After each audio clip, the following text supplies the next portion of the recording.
এখান থেকে একটা নসিহত, অনেকের মুখে আমি দাড়ি দেখতেছি না, দাড়ি। আমরা সবাই জানি পুরুষরা দাড়ি রাখা এটা আমার রসুলের একটা কি সুন্নত। আমি আমার ভাইদেরকে খুব মোহাব্বত করে বলছি, আপনারা আজ থেকে দাড়ি রেখে দেন। হয়তো অনেকে মনে করছেন আমি ইয়ং যুবক, আমি অনেক দিন বাঁচবো তারপর রাখবো, এটা ভুল ধারণা। কারণ ইদানিং দেখা যাচ্ছে ইয়ং যুবক হার্ট অ্যাটাক করে, ব্রেন স্ট্রোক করে মারা যাচ্ছে। আমার ভাইদেরকে বলছি, আমরা সুন্নি পরিবারের মানুষ, আমাদের আকীদা হলো আমাকে যখন কবরে দেওয়া হবে আমার দয়াল নবী তো আমার কবরে আসবে। বিশ্বাস আছে তো? আমার নবী আমার কবরে আসবে তো? এটা আর হদুন আছে তারা হদিবে কেন আইবু এলে হয় আর ভাই তারা হদুন তোমার যদি তোমার হয় কেন আইবু বলে এনে আইবু বুঝছো না মাথিয়া কেন আইবু দে খন্দি আইবু তোরা বার ইন্দি আইবু কেন আইবু খন্দি আইবু খল্লা আইবু এলে আইবু।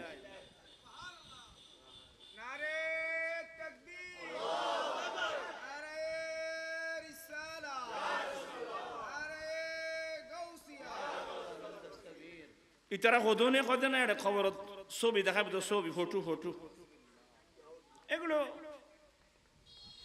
কোরআন হাদিসের ব্যাখ্যা।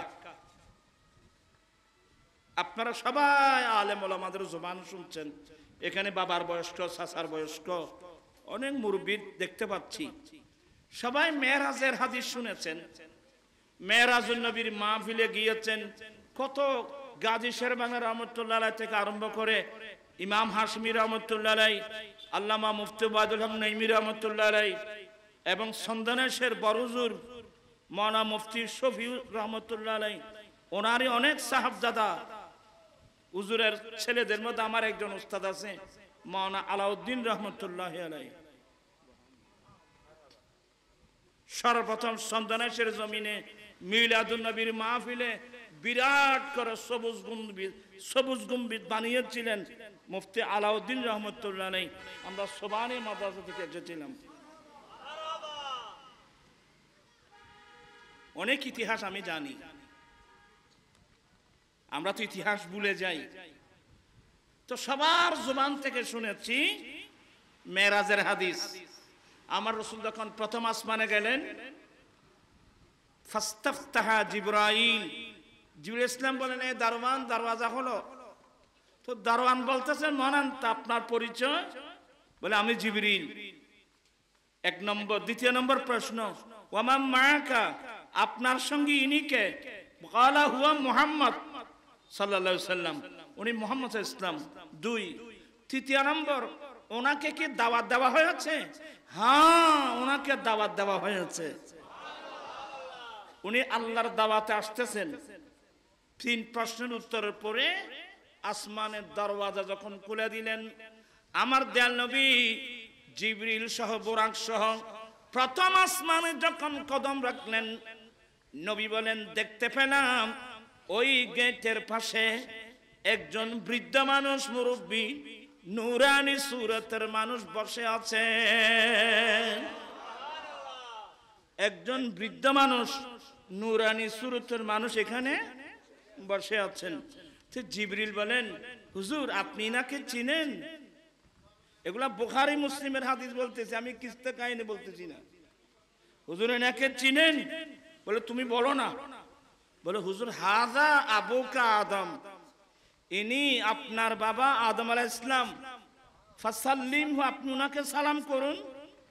আমার নবী সালাম করলেন। আদম আলাইহিস সালাম সালামের উত্তর দিলেন।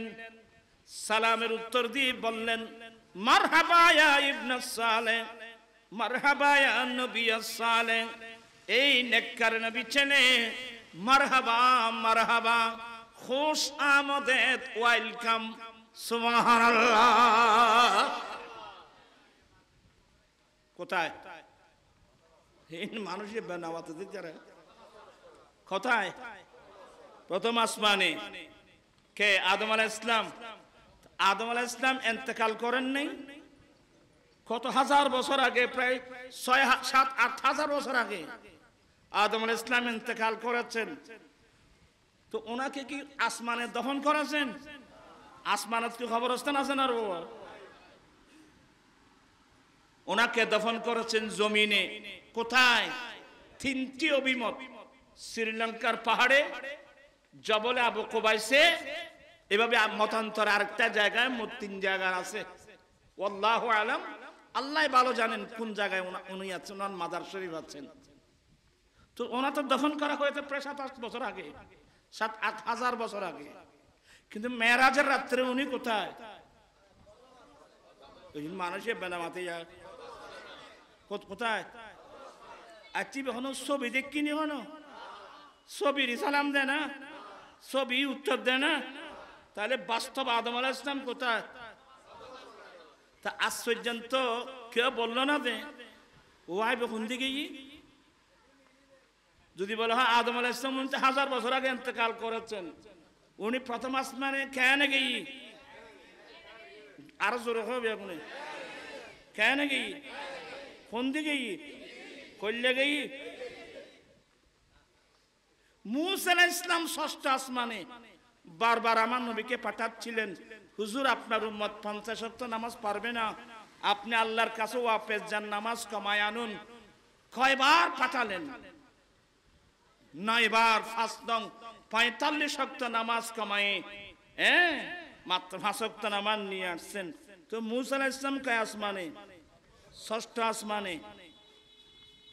তাহলে বুঝতে হবে আম্বিয়া কিরাম ইন্তেকালের পরেও ওরা সশরীরে জীবিত, ওরা একটা টাইম পৃথিবীর যে কোনো স্থানে থাকতে পারে।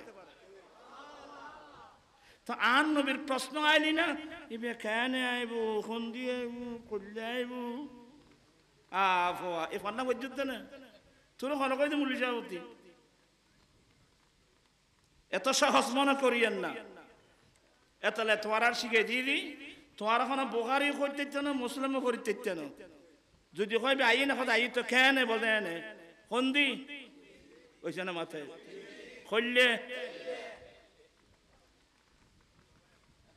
তারা যদি হয় জমাইলে কথা তো বেগিন আফাতার যে বলে আফাতার যে জবাব কঠিন কোরআন শরীফ তো আছে কদি বেগলে মরিয়ম আলাইহিস সালাম হাম্মাম খানায় জিবরিল আসছেন মানুষের আকৃতি নিয়ে, ফাতামাসসালা লাহা বাশারান সাবিয়া।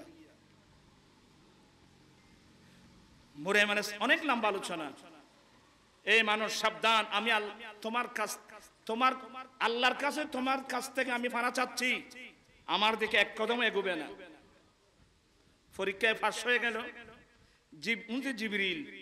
জিবরিল বলেন মরিয়াম আমি কোনো মানুষ নই, আমি মানুষের আকৃতি নিয়ে আসলাম, আমি কোনো মানুষ নই, আমি কোনো দানব নই। তো আপনি বলে আমি জিবরিল আলাইহিস সালাম। ইয়া আল্লাহ, ইমামুল মালায়েকা জিবরিল, যে জিবরিল নবীদের কাছে ওহী নিয়ে যান, আপনি আমার কাছে আসলেন?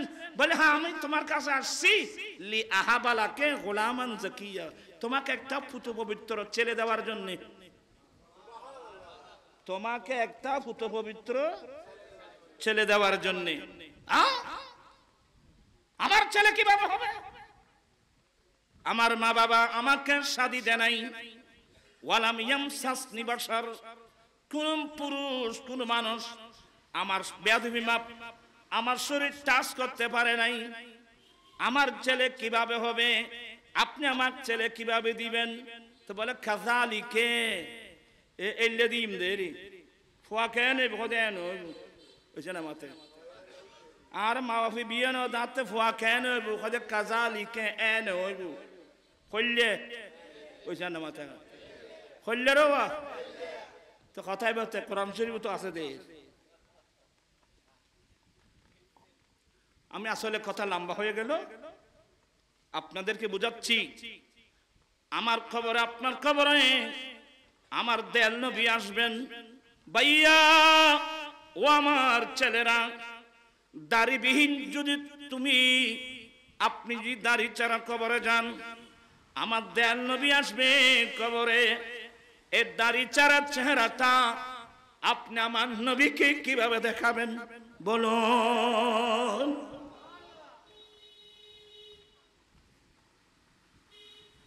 মন করনা কিরের আগে যাবে যে কবরে, মন করনা কিরের আগে যাবে যে কবর, অমন এ দরদি মদিনা শহরে সালাতুন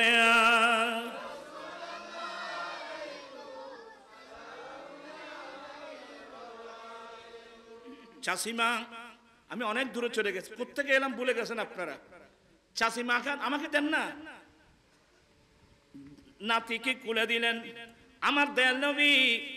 আমি এখান থেকে গিয়েছিলাম, আপনারা বোধহয় রাস্তা হারিয়ে ফেলছেন। আমার নবীর নাতি কুলে নিয়ে চেহারার দিকে তাকায়, নাতিকে চুমা দিচ্ছেন। আমার নবীর চেহারা, বুখারী রিওয়ায়াত, আমার নবী ইদা সুররা, কোন একটা বিষয় যদি আমার নবী আনন্দিত হতেন, ইস্তিনারা ওয়াজহুহু কান্নাহু কিতাতুম মিনাল কামার, আমার নবী কোন একটা বিষয়ে যদি আনন্দিত হতেন, মনে হতো একটা পূর্ণিমার চাঁদ জ্বলতেছে। আমার দয়াল নবী কোন একটা বিষয়ে আনন্দিত হলে চেহারা পাক দেখা যেত, মনে হতো একটা পূর্ণিমার চাঁদ ঝিকঝিক ঝিকঝিক করে জ্বলতেছে।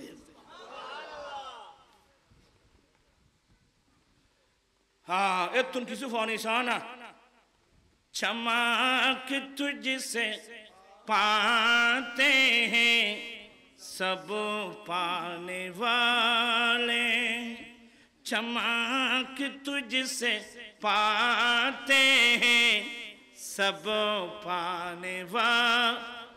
और अब तक बिरुक्त बिरुक्त मिके लागफान ना रुआ बेख्वाशी मिके लाइन न हो ना। चमक तुझसे पाते हैं सब पाने वाले, मेरा दिल भी चमका दे चमकाने वाले, स्वलातुन या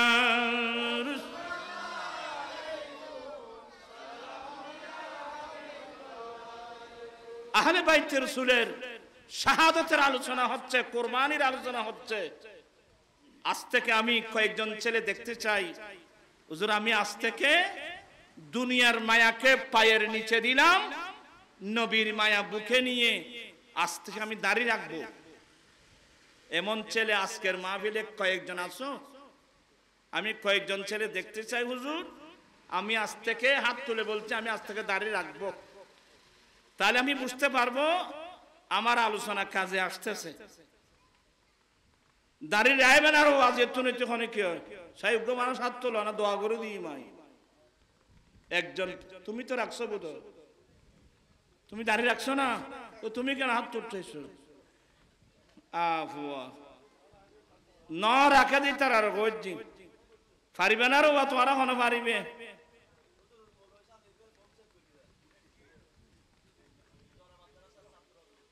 ওরা কথাবার্তা বলতে হোঁশ করে বলে, তুমি একটা মাদ্রাসার ছাত্রের দোষ দেখাই দিলে তা বা করো না, বাস স্টপ। আপনার আমি বলছি তো আপনারা বলবেন না, ছেলেটা না বুঝে বলছে আর কি। এভাবে কাউকে দোষ দেখাই দিবেন না, কাউকে সাক্ষী দিবেন না। আমি জেনারেল ভাবে ওয়াজ করতেছি, কাউকে লজ্জা দেবা এটা একটা আমার নবীর সুন্নত বিরোধী। আল্লাহর নাম সত্তার, সত্তার মানে আল্লাহর নাম সত্তার, সত্তার মানে বান্দার আইবকে গোপন করে। আর আল্লাহ যদি আমাদের আইবকে গোপন না করত, আজকে তো আপনারা নুরি হুজুর বলে আসসালামু আলাইকুম বলতেছেন, আদর করতেছেন। আমাদের যে ত্রুটিগুলো আছে এগুলো যদি মানুষ দেখতো, সালাম দেওয়া দূরের কথা, হুজুর বলা দূরের কথা, পাথর মেরে মেরে মেরে ফেলতো। আল্লাহর নাম সত্তারুল আয়ুব। আমার রাসূল বলেছেন তাখাল্লাকু বিআখলাকিল্লাহ, তোমরা আল্লাহর চরিত্রে চরিত্রবান হও। কি মানে আল্লাহর একটা চরিত্র হলো বান্দার আইব ত্রুটি কি করে ফেলা, গোপন করে ফেলা। এই নসিহতগুলো আপনাদের মেমোরিতে রাখবেন। মনে কষ্ট হচ্ছে? আমি জেনারেল ভাবে বলতেছি। আজ থেকে দাড়ি কেউ রাখতে পারবে? মারহাবা, একটা ছেলে পেয়েছি। বসো, একটা হাদিস পড়ুন। ক্বালা, বিরক্ত হচ্ছেন বোধহয়। ক্বালা রাসূলুল্লাহি সাল্লাল্লাহু আলাইহি ওয়াসাল্লাম মান তামাসসাকা বিসুন্নতি ইনদা ফাসাদি উম্মতি ফালাহু আজরু মিয়াতি শহীদ। উম্মত ফিতনা ফাসাদের যুগে যেই উম্মত আমি নবীর একটা সুন্নত মজবুত করে ধরবে, আল্লাহ তাকে 100 শহীদের সওয়াব দান করবেন। সুবহানাল্লাহ, আল্লাহু আকবার।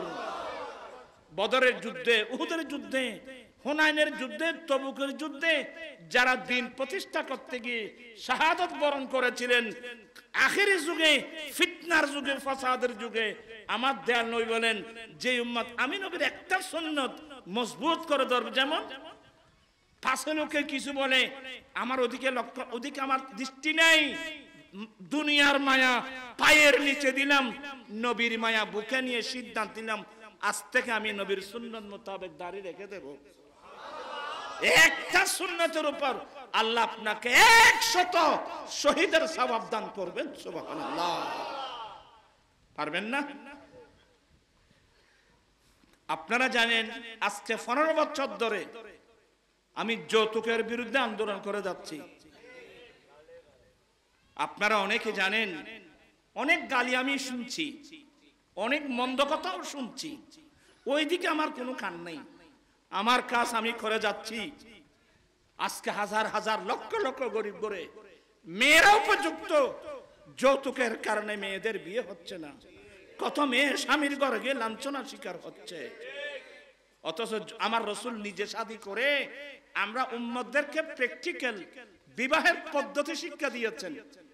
আজকে সমাজের মধ্যে বিয়ের নামে অপসংস্কৃতি, বেদাতের সাইয়া, হারাম হারাম হারাম, দুঃখে মানবতা ধ্বংস করে দিচ্ছে। ঠিক কি না ভাইরা আমার? এমনি ওয়াজ শুনলে কোনো লাভ নেই। একটা তোমরা যারা বিয়ে করো নাই, আজকের মাহফিল থেকে সিদ্ধান্ত নিবা আমি বিয়ে করব, আমার নবীর সুন্নাত মোতাবেক করব। 1 নম্বর। দ্বিতীয় নম্বর, এখানে মুরব্বি যারা আছেন বেয়াদবি ধরবেন না, আমি অনেক কথা বলবো। দ্বিতীয় নম্বর, আয় আল্লাহ আমি কোন সুন্দরী বউ নিয়ে এনজয় করার জন্য আমি বিয়ে করছি না। আমার নিয়ত হলো তোমার নবীর সুন্নাত পালন করা, একটি সন্তানের আশায়। যেই সন্তান 5 ওয়াক্ত নামাজ পড়ে পড়ে দোয়া করবে আল্লাহুম্মা রাব্বিরহামহুমা কামা রাব্বায়ানি, যেই ছেলের দোয়ার দ্বারা মা বাবার আমলনামা কিয়ামত পর্যন্ত চালু থাকবে, এই ধরনের একজন ছেলে পাওয়ার আশা নিয়ে আমি বিয়ে করছি। আপনি যেদিন এই নিয়তে বিয়ে করবেন, খোদার কসম আপনি কোনোদিন যৌতুক দাবি করা তো দূরের কথা, দিলেও আপনি নেবেন না। আমি ছেলেদেরকে বলছি, আত্মমর্যাদা কোনো অবস্থাতে জলাঞ্জলি দিবে না। আমি প্রয়োজনে রিক্সা টেনে উপার্জন করব, আমি প্রয়োজনে ঠেলা গাড়ি টেনে উপার্জন করব, আমি প্রয়োজনে দিন মজুরি কাজ করে উপার্জন করব। তারপর আমি ভিক্ষা চাইব না। যৌতুক চাওয়া মানে কমপ্লিট কি চাওয়া? ভিক্ষা চাওয়া। ভিক্ষা প্রথা আমাদের দেশের মধ্যে এসে গেছে। আপনারা আমার এই আন্দোলনকে সমর্থন করেন? আল্লাহ কবুল করুক। আসলে কথার নাম লতা, দেরি হয়ে গেল। আমার নবী নাতিকে নিয়ে আনন্দ করছেন। আমার নবীর চেহারা জিক জিক জিক জিক করতেছে। হঠাৎ আমার নবীর চেহারা খোলা আকাশের মধ্যে মেঘ আসলে যেমন আমার নবীর চেহারা তেমন হয়ে গেল। চাষিমা ভয় পেয়ে গেলেন।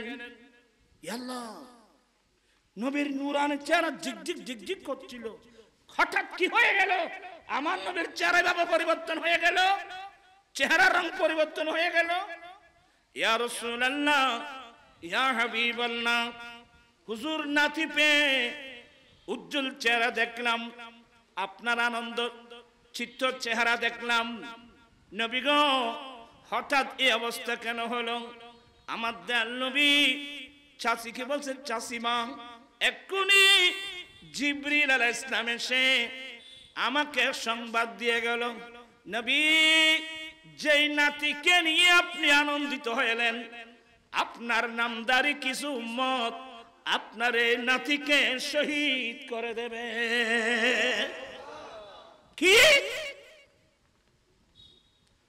শাসিমা বল, এই নাতিকে ইনাকে শহীদ করে দেবেন?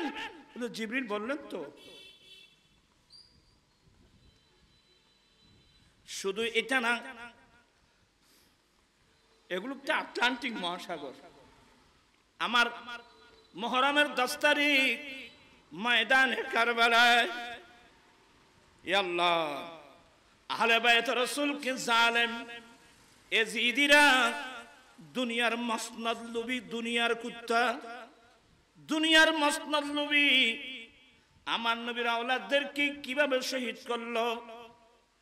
নির্যাতন কাকে বলে? নির্যাতন কয় প্রকার, কি কি? সমস্ত নির্যাতন, যত প্রকারের নির্যাতন কিয়ামত পর্যন্ত মানুষ যত প্রকারের নির্যাতন করবে, সমস্ত নির্যাতনগুলো ময়দানে কারবালায় আমার নবীর আওলাদের উপর হয়েছিল।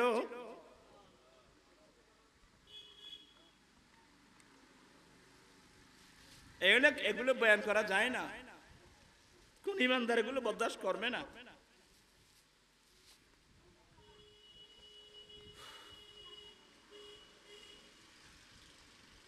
বিরক্ত হচ্ছেন আপনারা?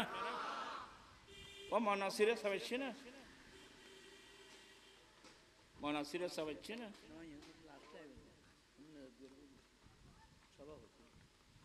এই আওয়াজ শোনা গরিব আবু ইউসুফ পড়ে বাত খাচ্ছে, বাত কোনোদিন না থেকে বই নে এ কতদিন বাত তো মারা গেলে দেন মতো।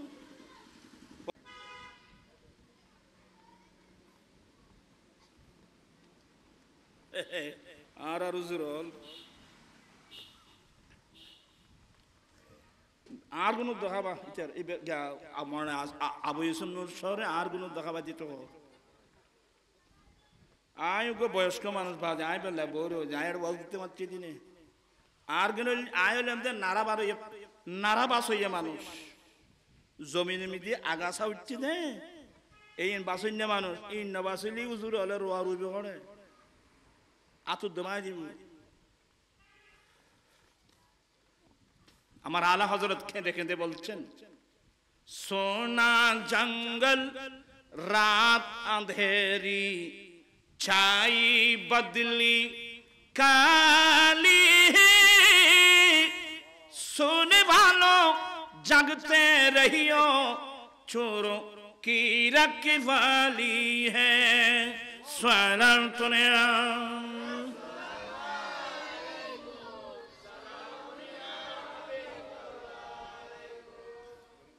अब आइए ना,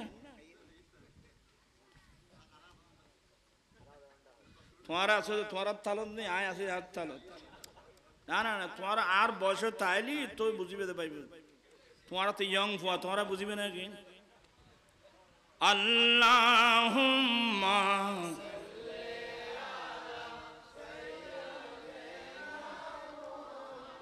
নাবিয়িনা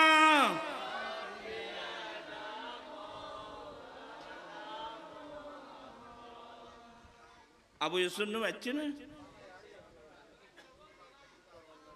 এবার খাই রাইয়ের দিন না খাই চলে দিন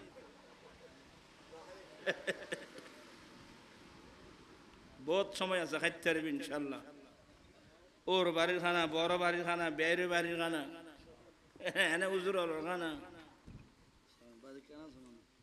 তুই দেখিলে আর খিলে কি করি ভাত ফরা খাইতে দে রে খানা খাই পেলা লেগিয়ে দেন সমা পাস করি পেলা লেগিয়ে দে আর মল্লা বড় দিন ভাই বুঝু আজ সুলতানি বাতাসে থাকতে দেনা ভাই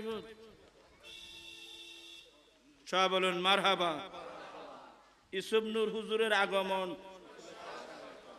এবে ইয়ং ফুয়াস ইনশাল্লাহ সুন্দর ওয়াজ করিব আয় এনে লাইন বাস করে দিয়ে কেন বয়টা আইবে এখন ডাকি খুঁজি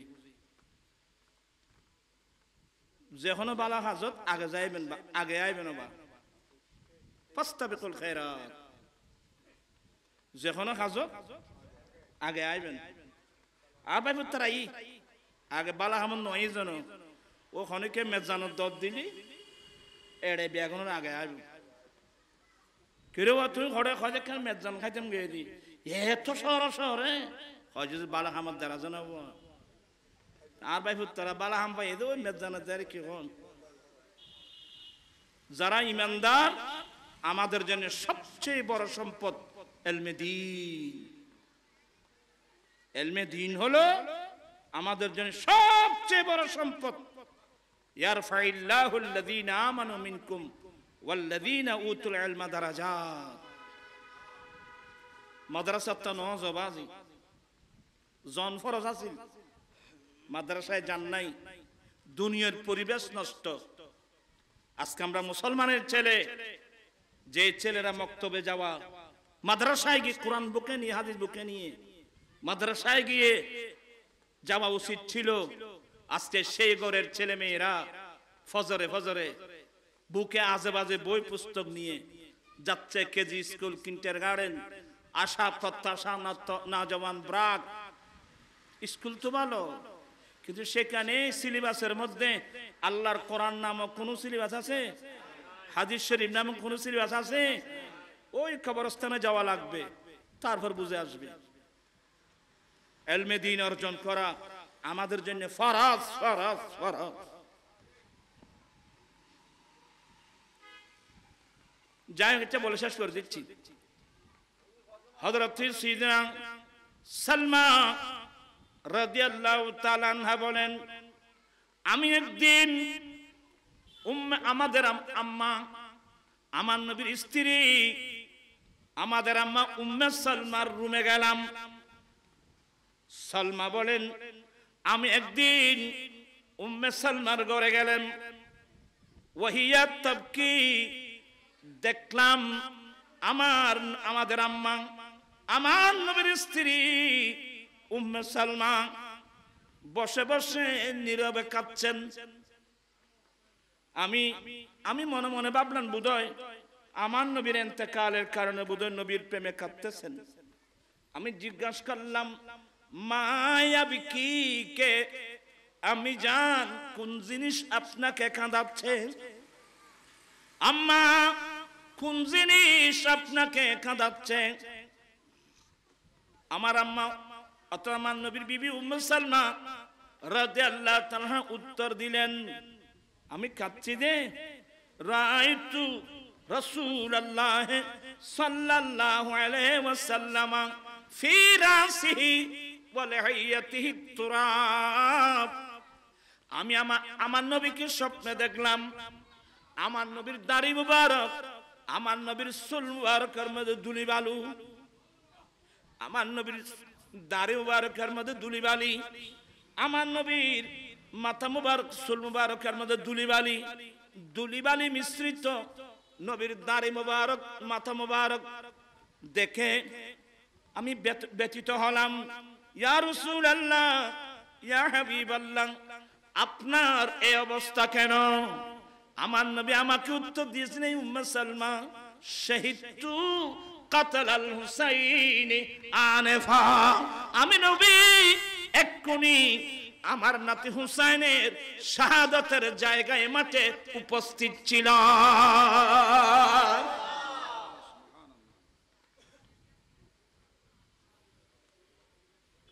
আজীব মামলা।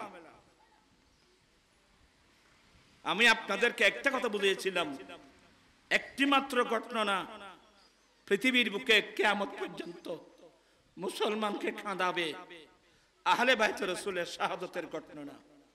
কারণ হিন্দু নয়, বুদ্ধ নয়, খ্রিস্টান নয়, জুম্মা নয়, চাকমা নয়, কলমা পড়ে মুসলমান হয়ে মুসলমানের ছেলেরা কিভাবে নবীর আওলাদের উপর এভাবে নির্যাতন করতে পারলো? আশ্চর্য। তবে নসিহত একটা, শুধু এটা না, আহলে বাইত রাসূলের নির্যাতন সেটা না, এই কাজগুলো আপনার জীবনে আসবে, আপনার লাইফেও আসবে, আপনার জীবনেও আসবে। আমি একটি নসিহত করব, সাবধান থাকতে হবে, সতর্ক থাকতে হবে। আমরা জীবন দিয়ে হলেও আমরা জানের চেয়ে আমরা আমার রাসূলকে ভালোবাসবো। আমরা জানের চেয়েও আমরা আমার নবীকে কি ভালোবাসবো। এই ভালোবাসা থাকলে আপনাকে যে কোনো অ্যাক্সিডেন্ট থেকে রক্ষা করবে। খোদাই না করুক এই দুনিয়ার মায়া, জমিনের মায়া, জায়গার মায়া, নেতৃত্বের মায়া, কর্তৃত্বের মায়া, মন্ত্রিত্বের মায়া, খোদাই না করুক কারো অন্তরে যদি এসে যায়, নবীর মায়া চলে যাবে। মানুষের মতো যখন দুনিয়ার মায়া, নেতৃত্বের মায়া, কর্তৃত্বের মায়া যখন এসে যায়, ওই সময় মানুষ আল্লাহও চিনে না, আল্লাহ রসুলকেও চিনে না, আহলে বাইত রাসূলকে কোত্থেকে চিনবে? আজকে এক হাত জায়গার জন্য ভাই ভাইকে ছুরি মারতেছে। আমি কি ভুল বললাম? আরে যৌতুকের জন্য স্ত্রীকে মেরে ফেলছে। গত কোরবানির আগের কোরবানিতে হাড়াদারি এক জায়গার নাম বলছি না, শুধু এমনিতেটুকু বলছি, একটা ছাগল পাঠিয়েছে বিয়ের বাড়িতে। গরু না পাঠিয়ে ছাগল কেন পাঠালো? এ জালেম পাষণ্ড স্বামী মারতে মারতে মারতে মারতে সেই স্ত্রীকে সাম মেরে ফেলছে। কত মেয়ে যৌতুক দিতে না পারায় বাবা গরিব কোত্থেকে দিবে, আত্মহত্যা করেছে। এক কথায় লাস্ট এটা আমার বক্তব্য। শুধু আহলে বাইত রাসূলের শাহাদাতের ঘটনা শুনলাম, চোখের পানি ফেললাম। হ্যাঁ, চোখের পানি আসাটা স্বাভাবিক, কিন্তু মূল বক্তব্য কেন না? মূল বক্তব্য কি, আমার জীবনেও এ সমস্যা আসবে। যদি নবীর প্রেম থাকে, আপনি যে কোনো অ্যাক্সিডেন্ট থেকে নিজেকে রক্ষা করতে পারবেন। যদি দুনিয়ার মায়া এসে যায়, দুনিয়ার মায়া যদি এসে যায়, খোদাই না করুক, তাহলে আপনি ইয়াজিদের মতো ভাই ভাইকে ছুরি মারতেছে। এভাবে কথা বলতে গেলে অনেক আমি মেজাজি মানুষ, অনেক চিত্র আমি তুলে ধরতে পারবো। বেশি দূরে না, এই যে ফটিয়া, চন্দনেশের সাথে না ফটিয়ার সাবেক মেয়র মাস্টার ফাগলা শমসু বলে আর কি, সে মারা যাওয়ার পরে তার ছেলে, শিক্ষিত ছেলে, লেখাপড়া অনেক করছে, মাকে বলছে আমাকে নমিন আমার নামে দাও। মা বলে না না, তোমার নামে কিভাবে দেবো? বলে না দিতে হবে। বলে না তোমার বাবা মারা গিয়েছে, ফরজ মোতাবেক যা পাবার তুমি পাবে, আমিও পাবো, তোমার বোনও পাবে। বলে না আমার নামে দাও। এক পর্যায়ে কোমর থেকে পিস্তল বের করে নিজের মায়ের মাথায় গুলি করে মারছে। আমি বাস্তবতার আলোকে কথা বলছি। ওই ময়দানে কারবালায় যারা আহলে বাইত রাসূল উপর নির্যাতন চালিয়েছিল, এরা দুনিয়ার কুত্তা। এরা ইরানের গভর্নরের জন্য আমর বিন সাদ ইবনে আবি ওয়াক্কাস আমার নবী 10 জন ব্যক্তিকে একসাথে জান্নাতের সুসংবাদ দিয়েছিল। তন্মধ্যে একজন সাদ ইবনে আবি ওয়াক্কাস, ওনারই ছেলে আমর বিন সাদ ময়দানে কারবালায় নেতৃত্ব দিয়ে যত নির্যাতন, ফোরাত নদীর পানি বন্ধ সহ আওলাদ রাসূলের উপর যত নির্যাতন চালিয়েছিল, শুধুমাত্র তারকের ছিল এ কাজ করতে পারলে আওলাদ রাসূলকে শহীদ করে এজিদের রাস্তা যদি ক্লিয়ার করা যায়, তাহলে গভর্নর তাকে রায় শহর অর্থাৎ ইরান শহরের গভর্নর বানাবে। এই ধরনের গভর্নরকে ফেসরাফ করে দেওয়া দরকার, যে গভর্নরের জন্য আওলাদে রাসূলের উপর আক্রমণ করতে হয়, যে নেতৃত্বের জন্য মানুষ মারতে হয়, যে নেতৃত্বের জন্য ফাঁকির মতো মানুষকে গুলি করে মারতে হয়, এই নেতৃত্ব আমাদের লাগবে না।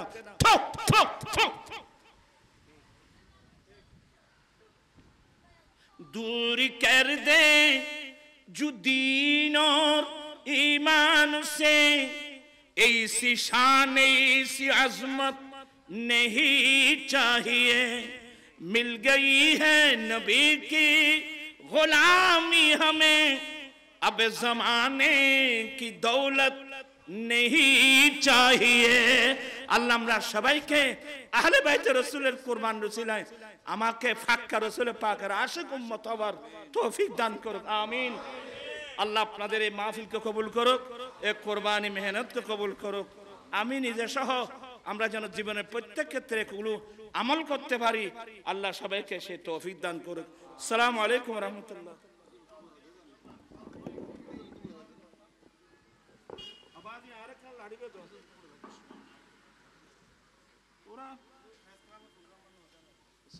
بعدين अच्छा